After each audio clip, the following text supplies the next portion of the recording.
Hello very good evening everyone. Chapter 1 2 3 4 पे आपने अपना थोड़ा ग्रिप जो है वो बनाया है। चैप्टर 5 की ओर हम आगे बढ़ रहे हैं। सबसे पहले तो ये बात बता दूं कि लास्ट टाइम को जो हमारा टॉपिक चल रहा था that's a very very important topic, जहाँ पे हमने एक पुली देखा, पुली के साथ दो मासेस कनेक्ट किए। वहां से हमने आपको एक कॉन्सेप्ट दिया जिसको हम कहते हैं free body diagram. Free body diagram समझा तो वहां से हमें कुछ इक्वेशंस बने। उस इक्वेशंस में बहुत एक सिंपल सी बात आप वहां पे देख सकते थे।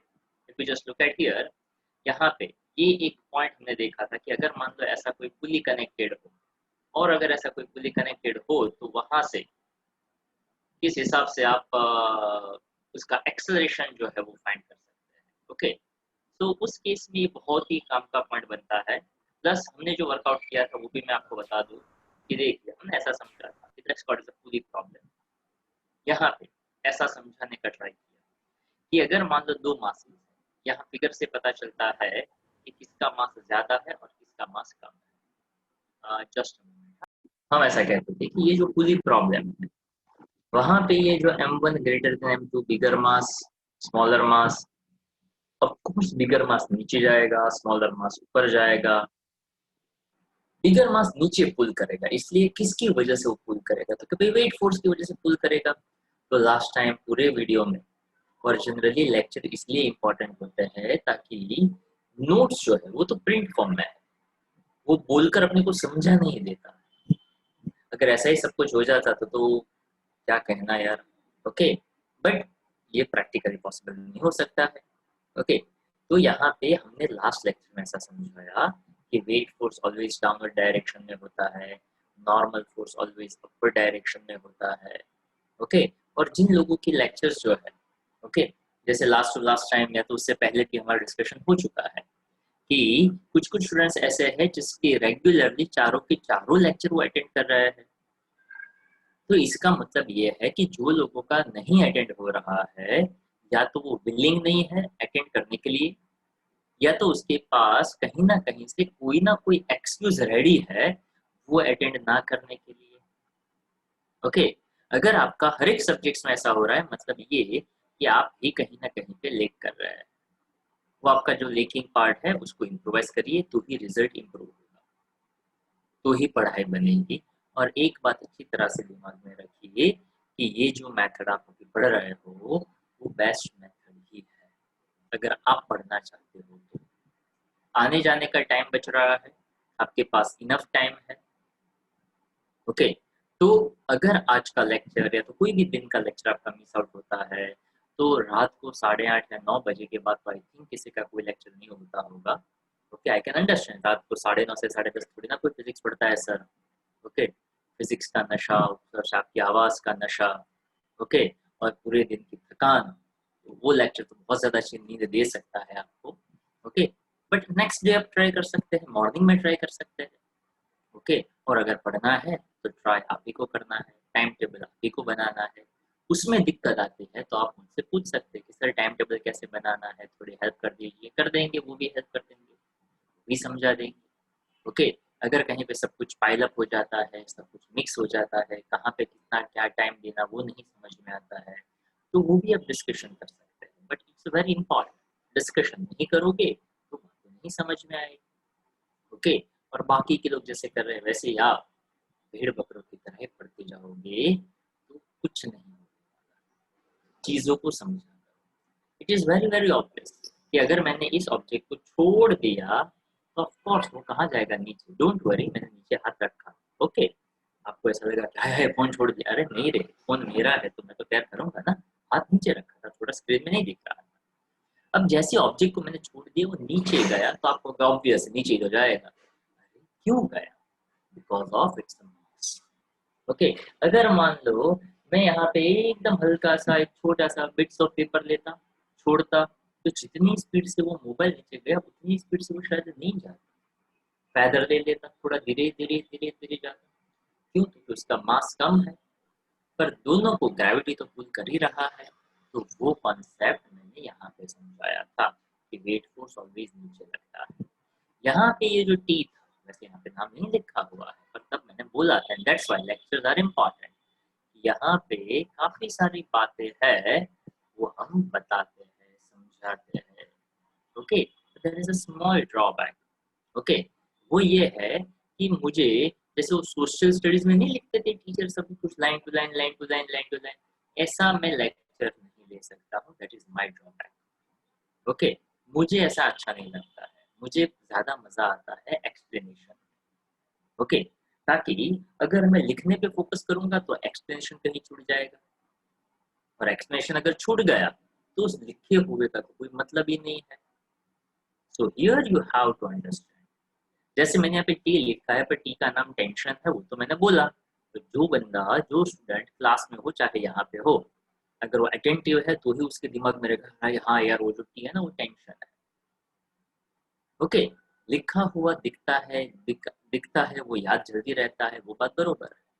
पर जितने अटेंशन के साथ आप लेक्चर अटेंड करते हो, वो सुनते भी हो ना, तो भी काफी सारी बातें हैं वो दिमाग में घुस जाती है। It is something like that. Tension यानी क्या? क्योंकि something like a stretching force. हाँ, एक स्ट्रिंग लिया, स्ट्रिंग के नीचे मास सस्पेंडेड किया, मास ऑब्जेक्ट को नीचे खींच रहा है। ऑफ कोर्स दैट्स सॉरी, मास को स्ट्रिंग को नीचे खींच रहा है। स्ट्रिंग सीलिंग के साथ या तो रिजिड सपोर्ट के साथ कनेक्टेड है, तो वो उसको ऊपर रखने का ट्राई करता है। So it means there is a tension created in the string. आप चाहते हो कि आपके दोस्त करते हैं वो आप करें, आपके पेरेंट्स कुछ और चाहते हैं, हम जैसे टीचर्स कुछ और चाहते हैं। टेंशन ही टेंशन, सब लोग हर जगह से अपने को खींच रहे हैं। ओके, यही चीज यहाँ पे भी होती है। ओके, जैसे यहाँ पे weight for always downward direction में होता है, तो ये भी आपने देखा होगा कि हर वक्त पेरेंट्स को कितना भी पढ़े, पढ़ो पढ़ो पढ़ो पढ़ो, बस वही बात करते रहते हैं। अभी आप 1 घंटे का लेक्चर खत्म करके जैसे ही खड़े होंगे, थोड़ा सा टीवी देखेंगे या कुछ और करेंगे, बेटा लेक्चर नहीं, अरे हाँ यार अभी तो 1.5 घंटा फिजिक्स पढ़ा, 1 घंटा पढ़ा, अभी पढ़ के देखो पता चलता है फिजिक्स क्या होता है। हाँ, मतलब ऐसे बोलते नहीं, वो बस ऐसे वो अंदर वाली आवाज है। ओके, पर उसमें तो आप ही को सच में पता है कि आपने कितना पढ़ा, आप कितने अटेंटिव रहे। पर टेंशन तो रहा ना कि अरे यार एक और लेक्चर चला गया। जिन लोगों ने लास्ट लेक्चर नहीं पढ़ा वो तो सब यहाँ पे देख रहे कि ये कौन सा बीडी है, एफ बीडी है, ओके ये ए है, ऊपर गया, क्यों ए ऊपर गया।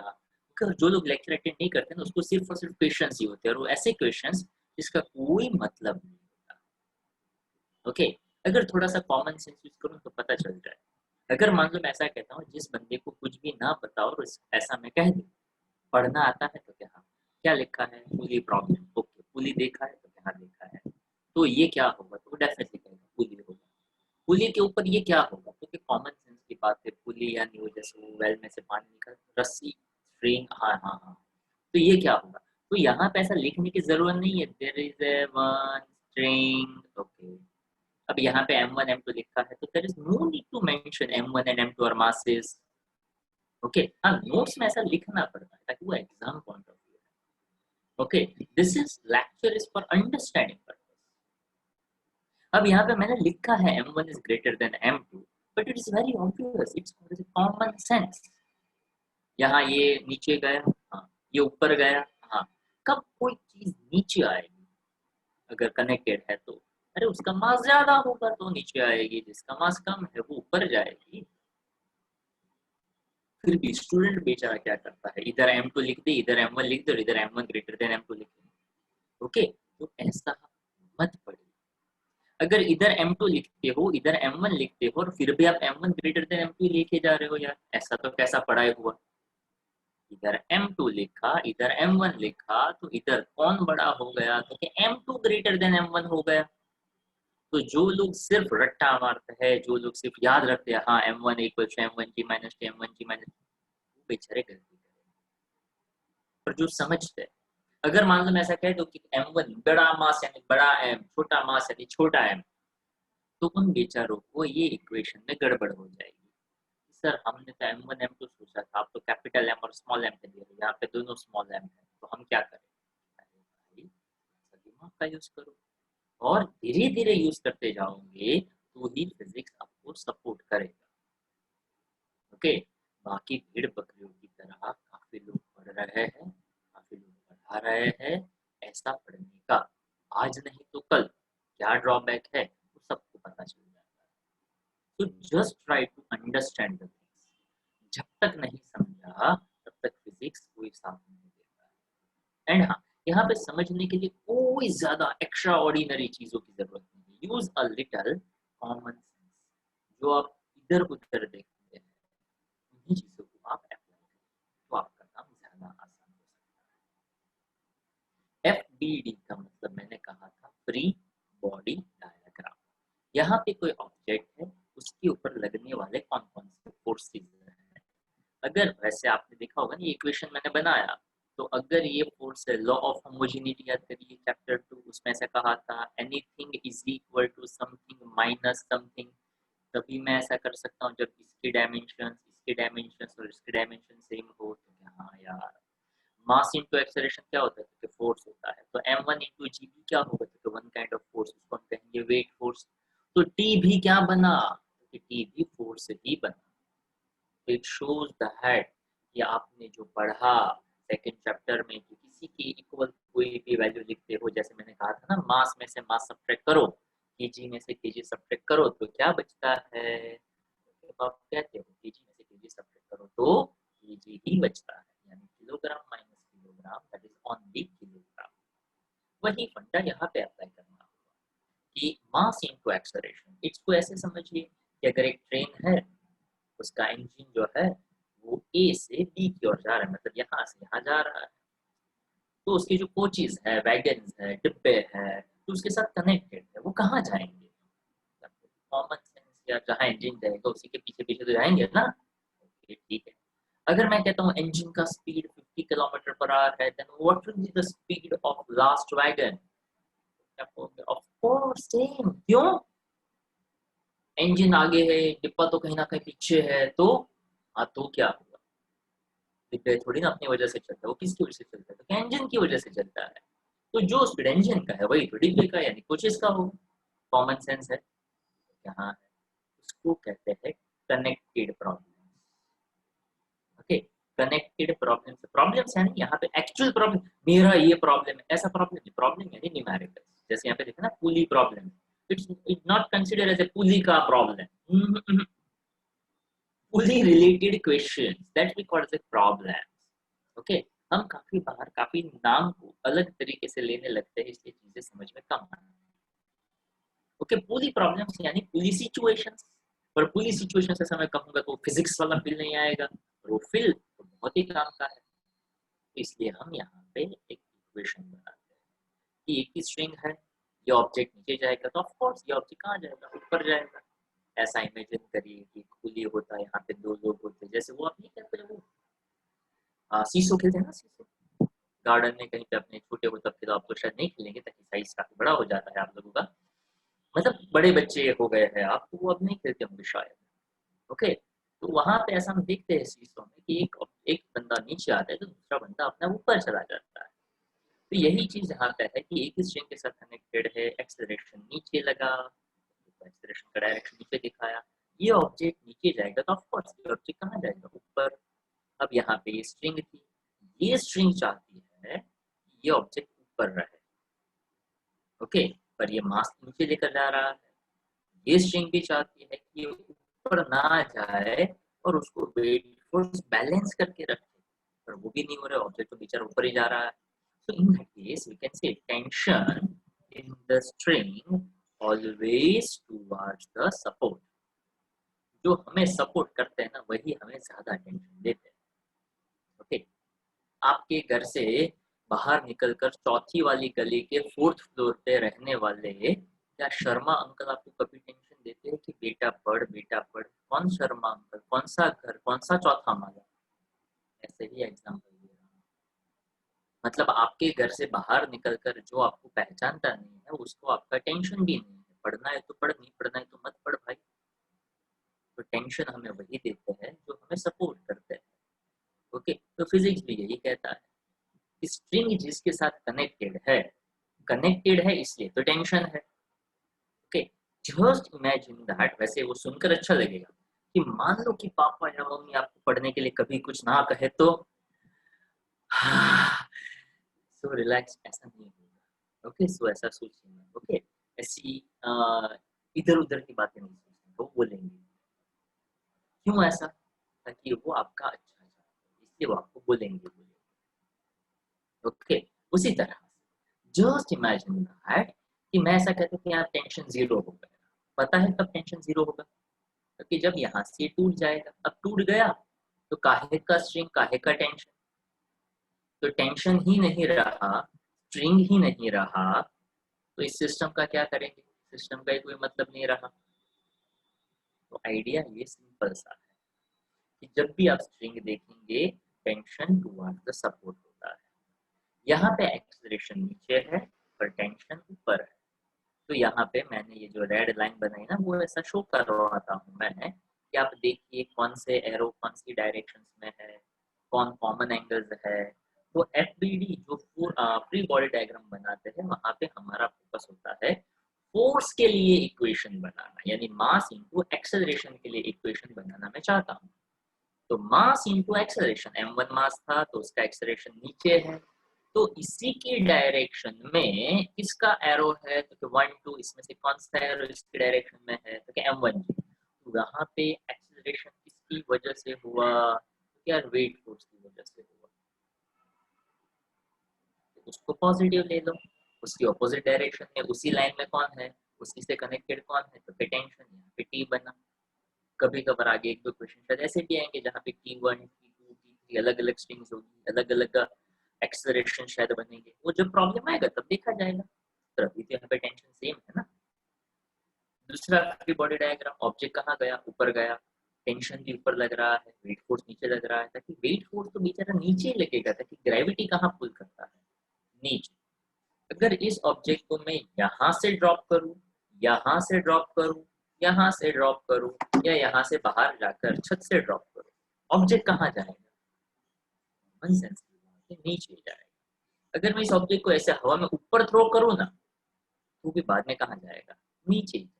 क्यों? तो always gravity pull in a downward direction है। सिंपल सी बात। ओके, छोटे से छोटा कोई ऑब्जेक्ट हो या बड़े से बड़ा कोई ऑब्जेक्ट हो, अगर वो हवा में है, अगर वो फ्री फॉल करेगा, तो ऑफ कोर्स वो कहाँ जाएगा? नीचे जाएगा। अगर हम कहते हैं कि सर वो फेदर है, वो तो नीचे नहीं जाता, वो ऊपर ऊपर, तो भाई वहां पे हमने एयर रेजिस्टेंस को इग्नोर नहीं किया होगा। अगर आप एयर रेजिस्टेंस को इग्नोर कर दो तो नीचे ही आएगा, वो कभी ऊपर जाएगा नहीं। बिकॉज ग्रेविटी हर एक के लिए सेम होता है। ओके, अगर कोई बड़ा बिल्डिंग है और मान लो अंबानी भाई जो है अपने वाले, ओके, मान लो उसका पैर फिसला, फिसल सकता है ना, बड़े हो तो थोड़ी ना पैर नहीं फिसलेगा। तो मान लो उसका पैर फिसला और वो बेचारे नीचे आए, तो क्या ऐसा कोई कहेगा ओ मुकेश भाई आप आइए आइए? ऐसा तो नहीं होगा ना। ग्रेविटी थोड़ी ना उसको रिस्पेक्ट करेगा। ग्रेविटी तो ग्रेविटी है। वो कहेगा भाई तू चल के देखता, ध्यान से देखता तो तू नहीं फिसलता, तो फिसला ही है तो आ नीचे। तो ग्रेविटी तो सबके लिए सेम, वेट फोर्स ऑलवेज नीचे ही होता है। तो ये पहला इक्वेशन बना। क्यों बना ऐसा इक्वेशन? क्योंकि एक्सेलरेशन जिसकी डायरेक्शन में था उसको पॉजिटिव लिया, उसकी ऑपोजिट डायरेक्शन में को नेगेटिव लिया। दूसरे में देखा एक्सेलरेशन किसकी वजह से हुआ, तो क्या एक्सेलरेशन ऊपर लगा, ऊपर कौन लग रहा है? तो टेंशन लग रहा है, तो उसको पॉजिटिव लिया। उसकी ऑपोजिट डायरेक्शन में को नेगेटिव ले लिया। तो मेरे पास दो इक्वेशन बने और मुझे यहाँ पे दो क्वांटिटी फाइंड करनी है, एक है एक्सेलरेशन और एक है टेंशन। तो ध्यान से सुनिएगा, आइडिया बहुत ही क्लियर है। एक्सेलरेशन फाइंड करना है, तो मुझे तो यहाँ पे थोड़े ऑब्जर्वेशन में मजा आता है। बहुत बेसिक सा। ओके, एक्सेलरेशन फाइंड करना है ना,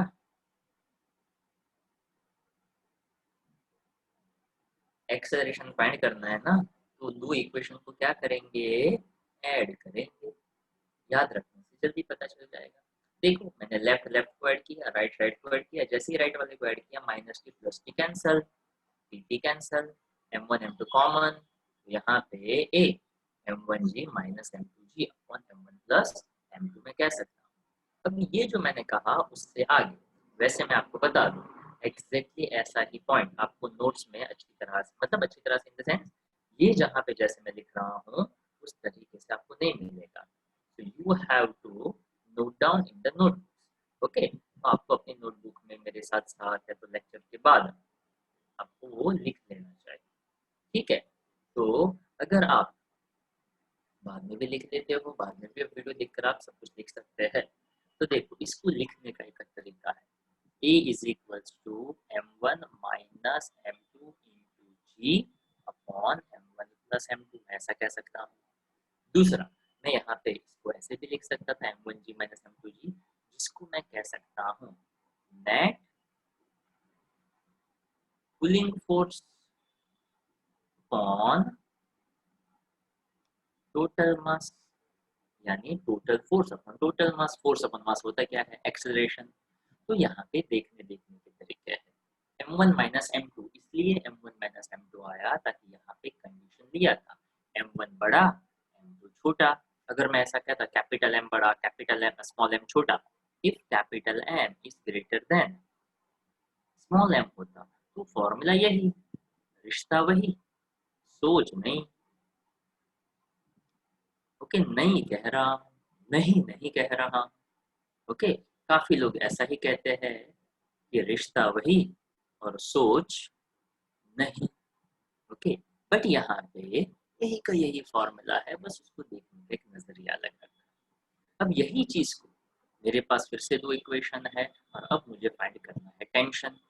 तो जब भी आपको भी लाइफ में टेंशन हो तो बड़े अक्सर ये कहते हैं, पेरेंट्स ये कहते हैं, फ्रेंड्स ये कहते हैं, यार कोई भी टेंशन हो ना, शेयर कर दो किसी के साथ। ओके, तो काम आसान है, ताकि उसको जितना टेंशन होगा उसको डिवाइड कर देंगे ना सब में, तो अपना टेंशन कम हो जाएगा। ओके, तो देखो हमारे पास यहाँ पे हम ऐसा कहेंगे, फॉर टेंशन डिवाइड इक्वेशन, यानी मैं ऐसा कहता हूँ इक्वेशन 1 डिवाइड बाय इक्वेशन 2। तो मैंने तो यहाँ पे भाई याद रखने का तरीका बताया, एक्सेलरेशन के लिए ऐड इक्वेशंस करिए और टेंशन के लिए इक्वेशंस को डिवाइड करिए। वैसे वहां पे लॉजिक बहुत ही क्लियर है, ऐड करने से t कैंसिल हो गया और डिवाइड करने से a कैंसिल हो जाएगा, तो अपना काम आसान है। तो देखो दोनों इक्वेशंस को मैं डिवाइड कर दूं, तो यहाँ पे a कैंसिल, m1 यहाँ पे आ जाएगा m1 is equals to m1g minus T divide by m2, और यहाँ पे आ जाएगा t माइनस m2g।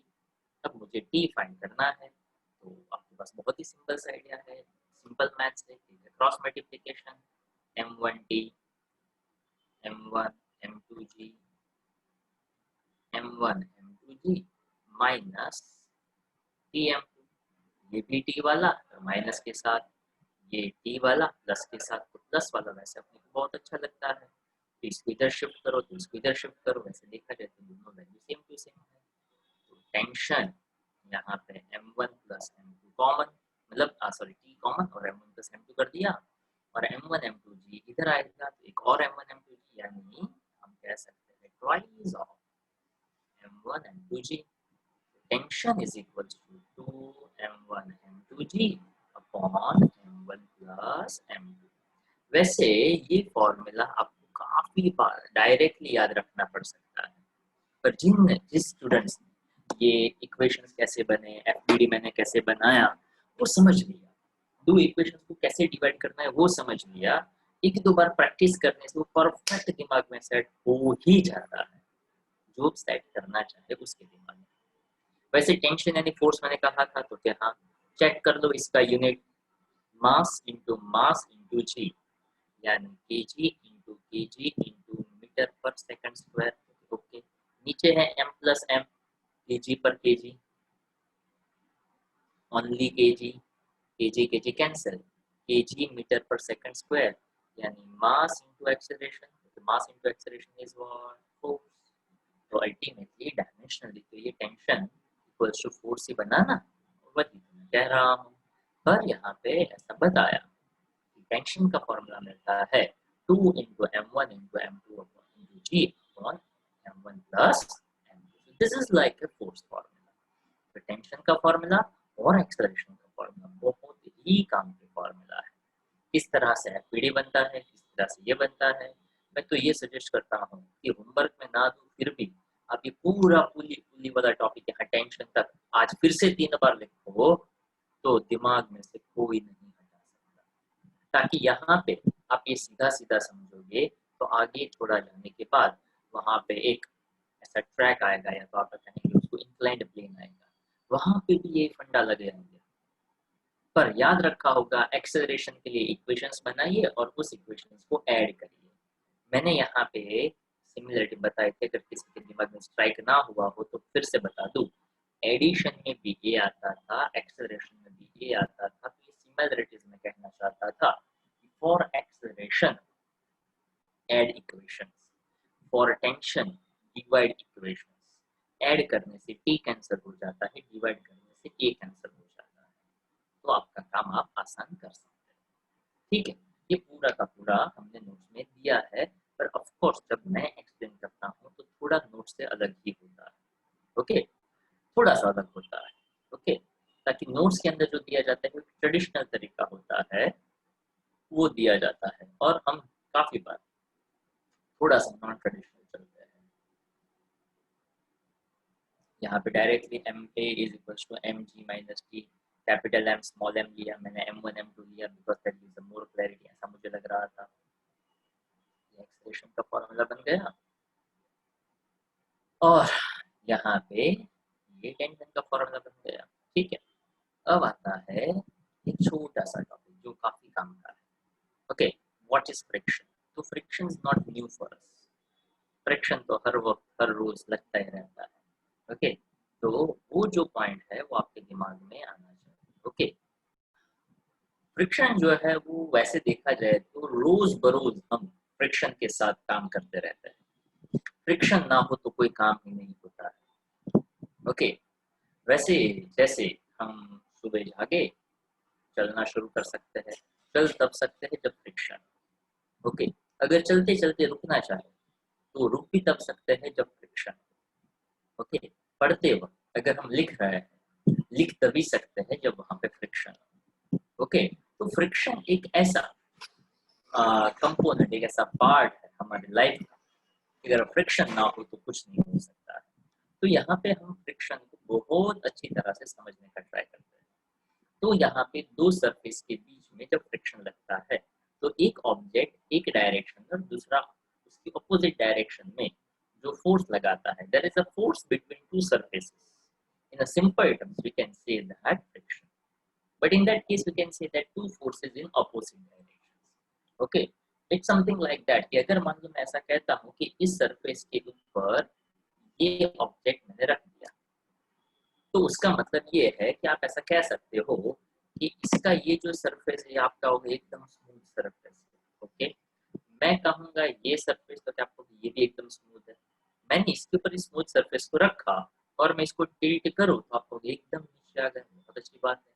अगर मैंने उसको ऐसे उल्टा रखा और मैं इसको थोड़ा टिल्ट करूँ तो आप देख रहे हो थोड़ा टिल्ट है, पर फिर भी इतना नीचे नहीं आया जितना आना चाहिए, धीरे धीरे धीरे धीरे आया। और एक बार अगर आना शुरू कर दिया तो बाद में चला गया।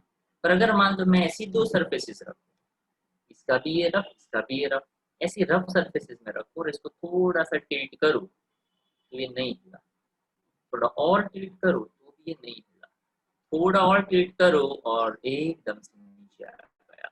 The moment it start it's the motion, और जब तक उसने उसको रोक कर रखा उस पॉइंट को हम कहते हैं impending motion. Okay, impending motion मतलब क्या?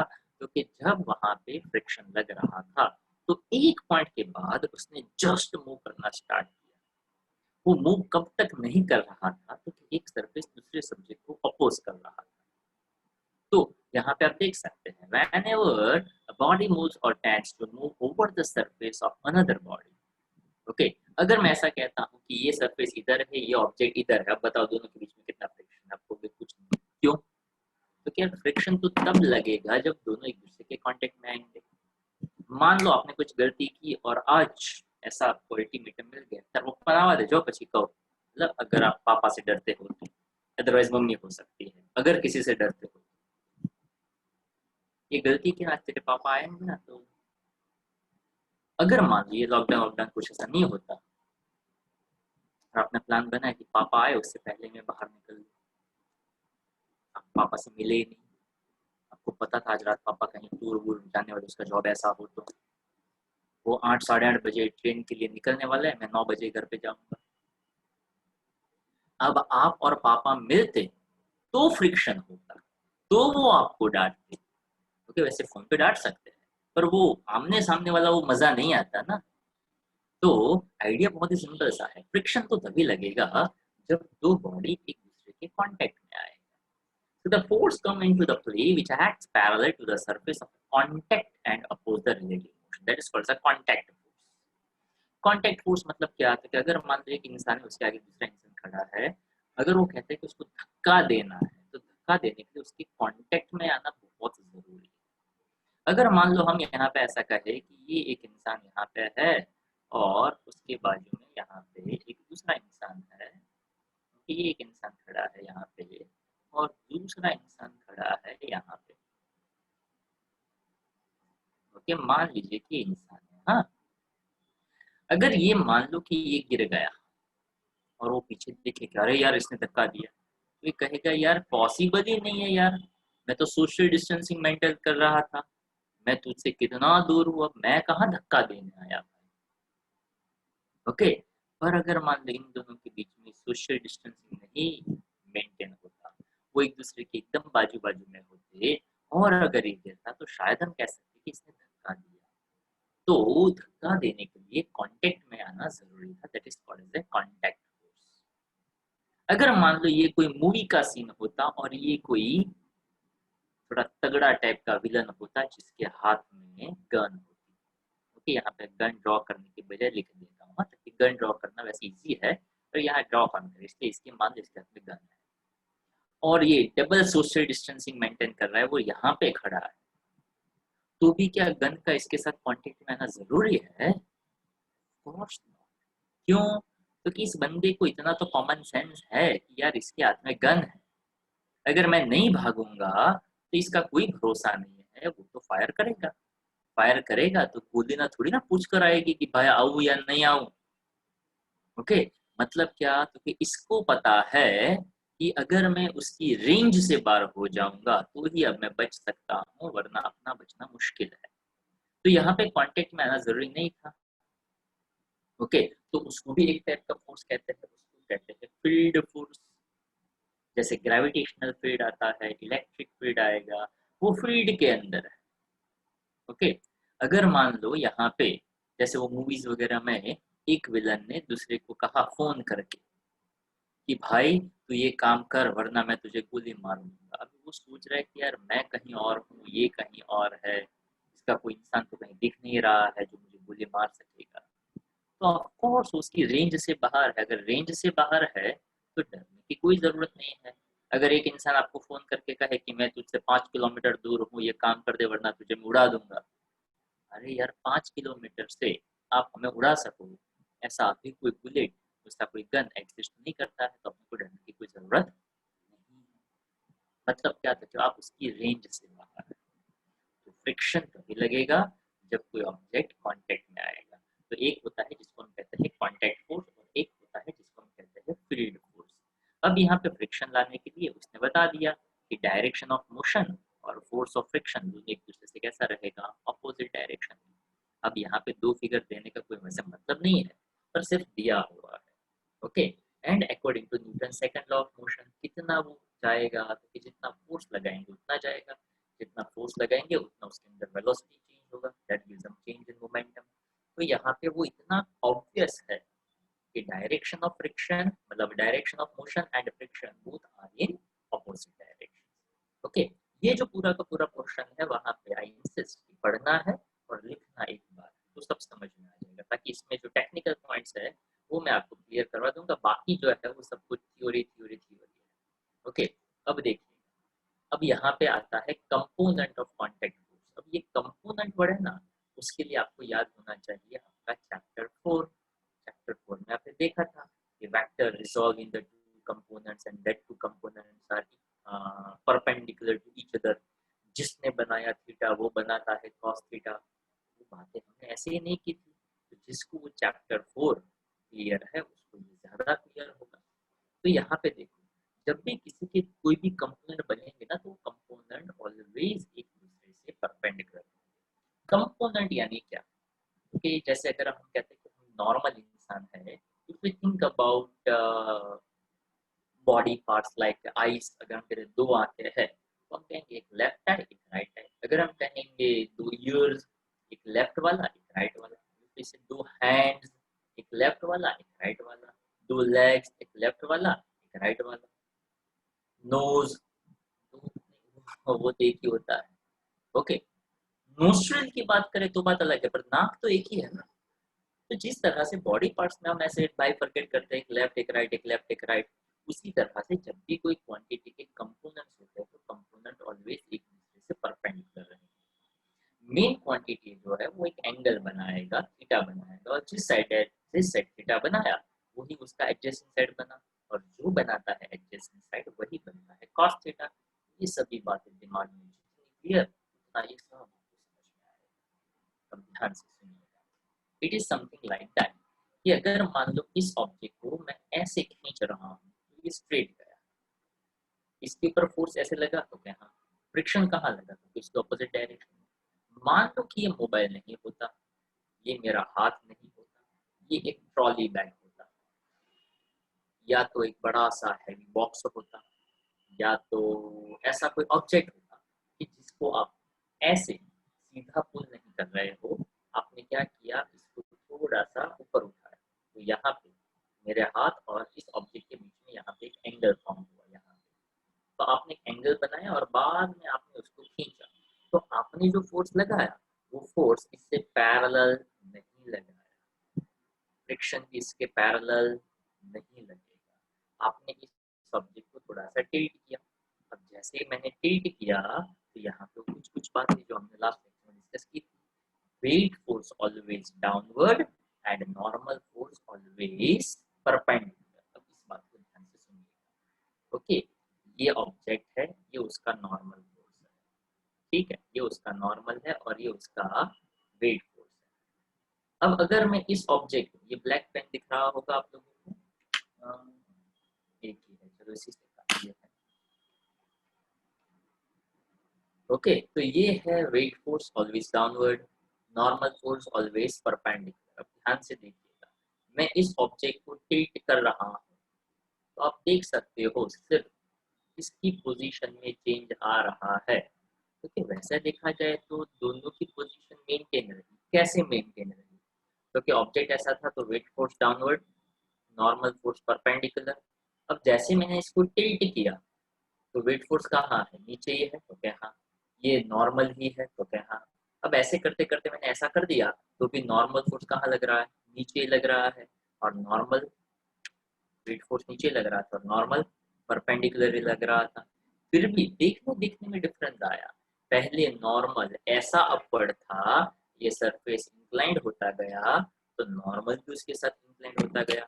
यानी कि आप ऐसा समझ सकते हो कि पहली सिचुएशन में ऐसा था, वेट फोर्स नीचे नॉर्मल ऊपर, उसके बाद धीरे धीरे धीरे वेट फोर्स और नॉर्मल के बीच में भी क्या बनता गया, आप देख सकते हो यहाँ पे एंगल बन रहा है। ओके, तो पहले ऐसा था जब सरफेस ऐसा था, अब मैंने इसको टिल्ट किया सरफेस को, तो इसके बीच में भी क्या बनता जाएगा, एंगल बनेगा, और ये एंगल थीटा बनेगा। उस चीज को आप समझेंगे। वैसे अगर मैं इस पेन को थोड़ा सा यहाँ पे पीछे ले लूँ ना, तो जो एंगल यहाँ बनेगा वही एंगल यहाँ पे भी बनेगा। दिखाता हूँ, ध्यान से देखिएगा तो पता चलेगा मैं ऐसा कहना चाहता हूँ। पहले वेट फोर्स नीचे था और दूसरा जो फोर्स लग रहा था वो ऊपर था। ओके, अब ऐसा हुआ कि ऑब्जेक्ट को आपने टिल्ट किया, यानी पहले सरफेस ऐसा था, अब सरफेस थोड़ा सा टिल्ट किया तो नॉर्मल तो उससे परपेंडिकुलर रहेगा, तो क्या हाँ, तो इस लाइन को मैं ऐसा इमेजिनरी यहाँ पे खींच रहा हूँ, पर वेट फोर्स कहाँ लग रहा है, तो यार वेट फोर्स तो नीचे लग रहा था। तो देख सकते हैं अगर मैं इस रेड लाइन को भी ऊपर ऐसा टिल्ट करूँ तो जो थीटा यहाँ बनेगा वही थीटा यहाँ पे बनेगा ना, वर्टिकली ऑपोजिट एंगल्स। ये सभी छोटी छोटी छोटी पर बहुत काम की बात है, जो दिमाग में सेट करेगा उसको ज्यादा मजा आएगा पढ़ने का। बट इट इज कंपल्सरी, पढ़ना जरूरी है, रीड करना और लिखना। Okay, reading and writing both are very important for the physics. तो देखिए यहाँ पे उसने बताया कि अगर मैंने इसको ऐसे खींचा, ऐसे पुल किया, तो जैसे पुल किया, नॉर्मल फोर्स कहाँ लगता है? ऊपर। नीचे कौन लगता है? Weight force. तो नॉर्मल फोर्स और फ्रिक्शन एक दूसरे से देख सकते हो आप कैसे लग रहा है? एक दूसरे से परपेंडिकुलर लग रहा है। ओके, और contact force that is the main force, हमने उसको पुल किया, तो normal and friction which is perpendicular to each other. So when two body placed in a contact, attractive force acts between their particles at the surface of contact. मतलब दोनों ने एक दूसरे को पकड़ के रखा है. Attractive is not like a magnet. Okay, बस पकड़ के रखा हुआ है. As a result, each body exert a contact force on other. This mutual contact force are equal and opposite, obeying Newton's third law. ये ऑब्जेक्ट के ऊपर ये ऑब्जेक्ट पड़ा रहा, तो ये ऑब्जेक्ट ने अलाउ किया कि हाँ भाई मैं रहूंगा इसके नीचे. इस ऑब्जेक्ट ने अलाउ किया कि हाँ कोई बात नहीं, आप ऊपर रह सकते हो. दोनों के दोनों पार्टिकल ने, इसके ये और इसके ये पार्टिकल ने अलाउ किया कि आप एक दूसरे के साथ कांटेक्ट में रह सकते हो. अगर मान लो मैं बीच में ऐसा कोई ऑब्जेक्ट रखता और वो अलाउ नहीं करता, तो उसके साथ रह सकता नहीं. The component of the contact force F normal to the contact surface is called the normal force. And normal force is always perpendicular. Last time मैंने कहा था उसको normal reaction या तो normal reaction सब कुछ बोला जा सकता है. उसके बाद यहाँ पे बताया हुआ है with the help of a suitable example. ये पूरा का पूरा है ना, आप खुद पढ़ते जाओ ना तो भी पता चलेगा. हाँ, पर इसके टर्म्स जो है वो मैं बता रहा हूँ, ध्यान से सुन जाइएगा. स्टैटिक फ्रिक्शन, स्टैटिक बोले तो स्टेशनरी. लिमिटिंग फ्रिक्शन, जिसका मैंने थोड़ा सा आइडिया आपको दिया. Kinetic, that's word with the something kine. Matics, kine यानी मोशन, मैटिक्स यानी मैथ्स, यानी जो ऑब्जेक्ट जब मोशन में हो तो उसका मैथ्स क्या.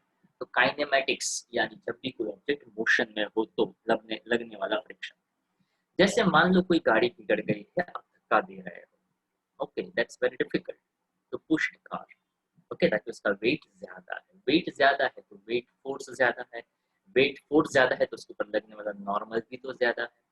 both forces equal in magnitude, opposite in direction, and that's why that car is stationary.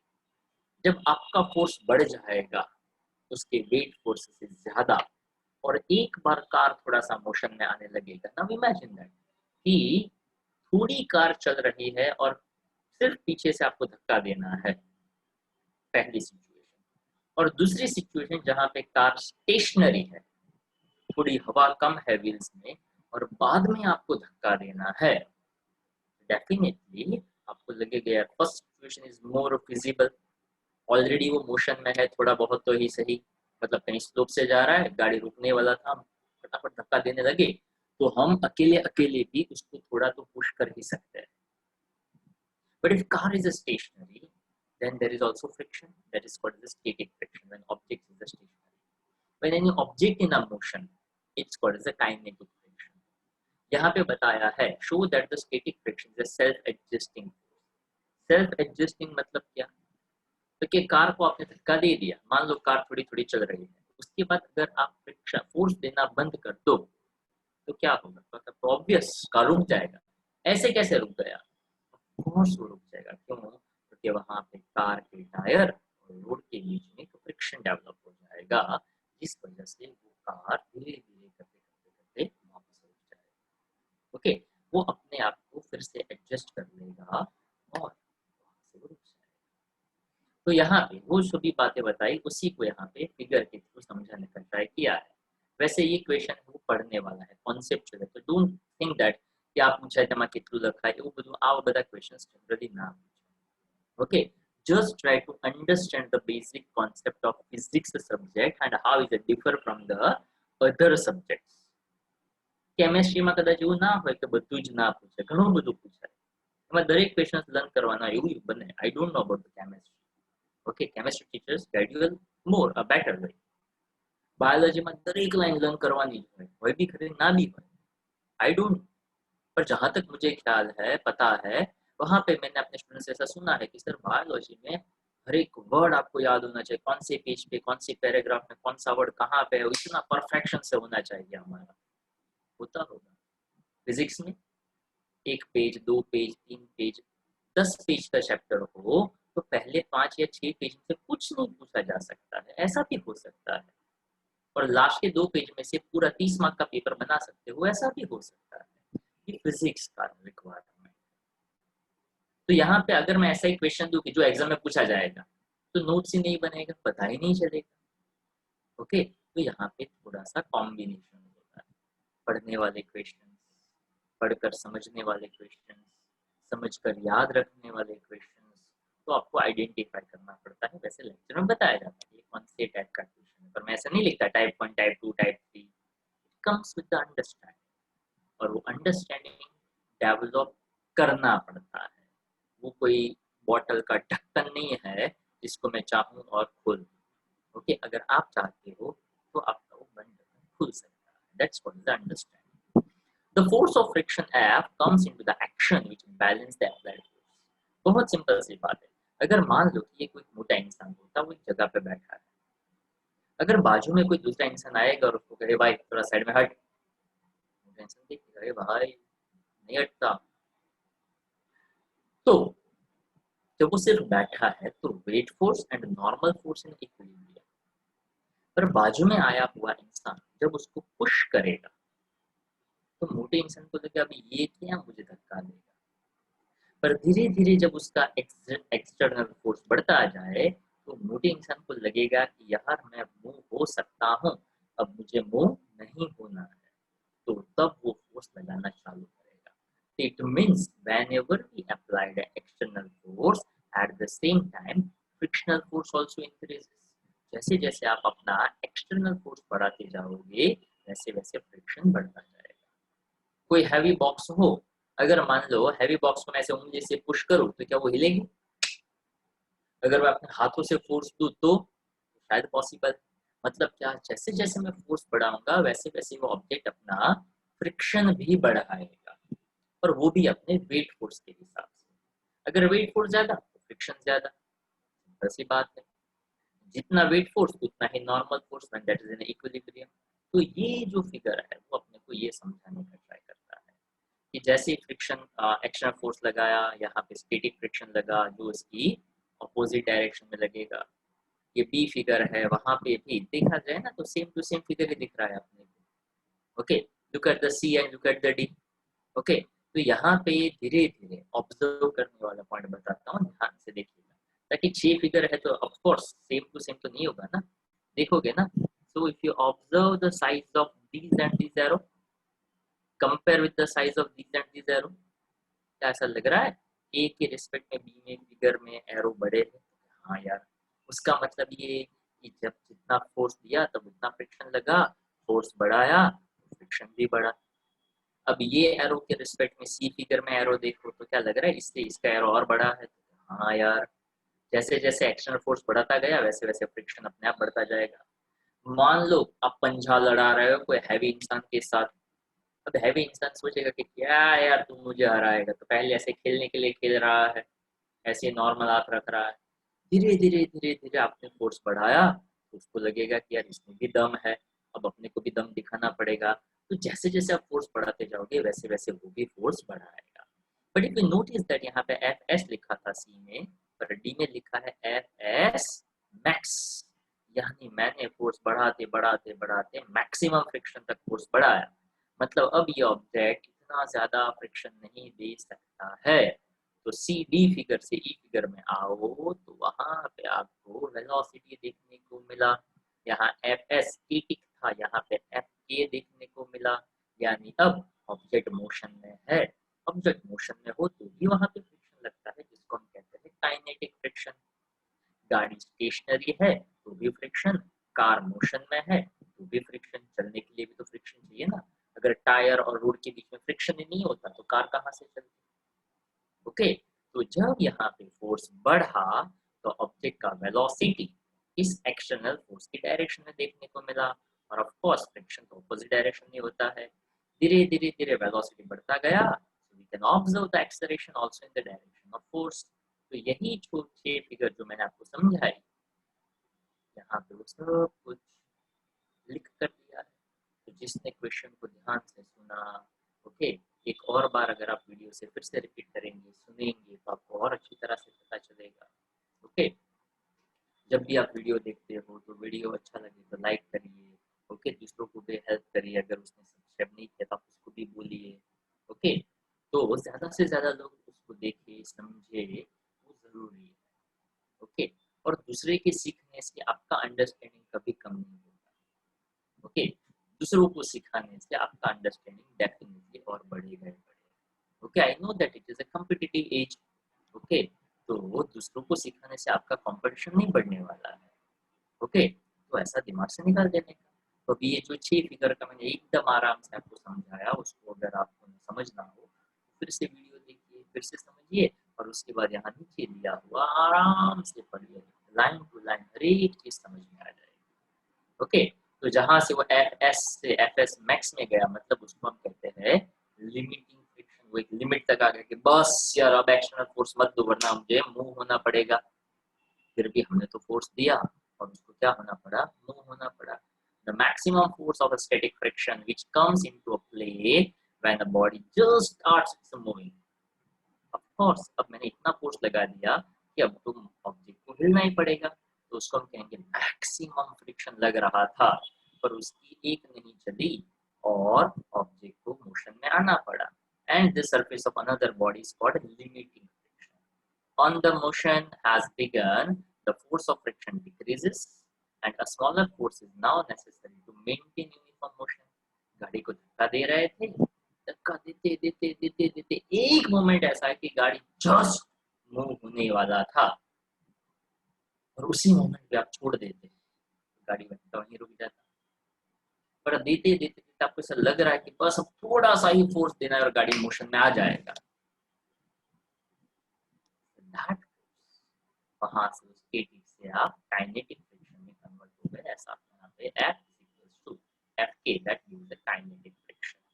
Okay, और वही चीज यहाँ पे उसने ग्राफिकली समझाया कि जैसे जैसे मैं अप्लाइड फोर्स बढ़ाता गया वैसे वैसे फ्रिक्शन भी बढ़ता गया। क्यों? क्योंकि ऑब्जेक्ट पहले चेक कर रहा है कि बाहर से लगने वाला फ्रिक्शन फोर्स ज्यादा है या कम है, क्योंकि धीरे धीरे बढ़ाते बढ़ाते बढ़ाते आपने उसकी वेट फोर्स जितना फोर्स देना चालू कर दिया तो फ्रिक्शन एकदम मैक्सिमम हो गया। But once that come into the motion, जब ऑब्जेक्ट मोशन में आ जाए तब जो लगता है ना काइनेटिक फ्रिक्शन कंटीन्यूअस मोशन के लिए, तो kinetic friction compare to the static friction कम लगता है। सिंपल सी बात, गाड़ी रुकी हुई है और आप धक्का दे रहे हो, कार स्टेशनरी है और धक्का दे रहे हो, और कार मोशन में है और सिर्फ धक्का दे रहे हो। You can notice that stationary car को धक्का देना बहुत डिफिकल्ट है। If car already in a motion और बाद में उसको धक्का देते रहना थोड़ा सा आसान है। तो उसका मतलब ये static friction is high, kinetic friction is lower than that, and when object rolling, यानी जैसे कोई बॉल है या तो व्हील है, कंटिन्यूसली रोल हो रहा है, कंटिन्यूसली सरफेस के साथ कांटेक्ट में है, तो उसको कहते हैं रोलिंग फ्रिक्शन। तो सबसे कम लगेगा रोलिंग फ्रिक्शन, उससे ज्यादा होगा काइनेटिक फ्रिक्शन, और सबसे ज्यादा होता है स्टैटिक फ्रिक्शन। ओके, वो चीज आपको यहाँ से समझ आएगी। एंड देन आफ्टर, अभी जो पूरा समझा है ना, उसी को यहाँ पे क्वेश्चन 21 में समझाने का ट्राई किया, वही के वही पॉइंट है, पर थोड़ा अलग तरीके से देखा हुआ है, ध्यान से सुनिएगा। ओके, देखो, जैसे जैसे स्टैटिक फ्रिक्शन, ऑब्जेक्ट मोशन में कब आया, तो क्या आपने एक्सटर्नल फोर्स ज्यादा दिया। एक्सटर्नल फोर्स किससे ज्यादा होना चाहिए, क्योंकि वो उसको पकड़ के रख रहा था वेट फोर्स, कि जितना वेट फोर्स पहले, वेट फोर्स नीचे, नॉर्मल फोर्स ऊपर। अगर ऑब्जेक्ट स्टेशनरी है तो दोनों इक्विलिब्रियम में है। अगर ऑब्जेक्ट मोशन में आया मतलब मैंने इतना ज्यादा फोर्स दिया जिसने उसके वेट फोर्स को ओवरकम किया। तो यहाँ ऐसा समझा जाता है कि मैक्सिमम फ्रिक्शन तब लगता है जब हम फोर्स उसके नॉर्मल फोर्स को भी ओवरकम कर देता है। नॉर्मल फोर्स को ओवरकम कर देगा मतलब अब ऑब्जेक्ट स्टेशनरी नहीं रहेगा, अब ऑब्जेक्ट मोशन में आएगा। So that friction is directly proportional to the normal. Proportionality हटाओ, कांस्टेंट ले लो, और उस कांस्टेंट को कहा जाता है proportionality constant, and it's called coefficient of static friction. ऐसे देखा जाए तो ये limiting friction it's one kind of a force, and normal reaction that is also one kind of force. Normal reaction उसको फोर्स ही कहते हैं। यहाँ पे लिमिटिंग फ्रिक्शन तो उसको फ्रिक्शनल फोर्स ही कहते हैं। इसलिए यहाँ पे जो म्यू बनता है ना, it is defined as the ratio of limiting friction to the normal reaction. दोनों क्वांटिटी का यूनिट सेम है, इस वजह से म्यू का कभी कोई डायमेंशन होता नहीं, mu is a dimensionless. Okay, तो आज आपका जो होमवर्क है, क्लास वर्क आप 2 बार लिखेंगे। ओके, क्लास वर्क के अंदर क्या करेंगे, तो टेंशन वाला फोर्स जो मैंने बताया वो फिगर फिर से ड्रॉ करिए, पॉसिबल हो तो एक्सेलरेशन और टेंशन दोनों साथ में करिए। तो उसके बाद आज जितने क्वेश्चन हमने किए up to question 21, okay, just for your reference बता दूं कि 21 कहाँ से 21 लिखना है, अगर किसी को ना पता हो। ओके, वैसे कुछ ज्यादा नहीं, हाँ वैसे ये 17 नंबर का क्वेश्चन आप उसके अंदर इंक्लूड कर दो, 17, 18, 17 से लेकर आप 21 तक कह सकते हैं, 17, 18, 19, 20 एंड 21। ओके, यहाँ तक आप रखेंगे। तो 21 एक सेकंड, हाँ जस्ट चेक दैट,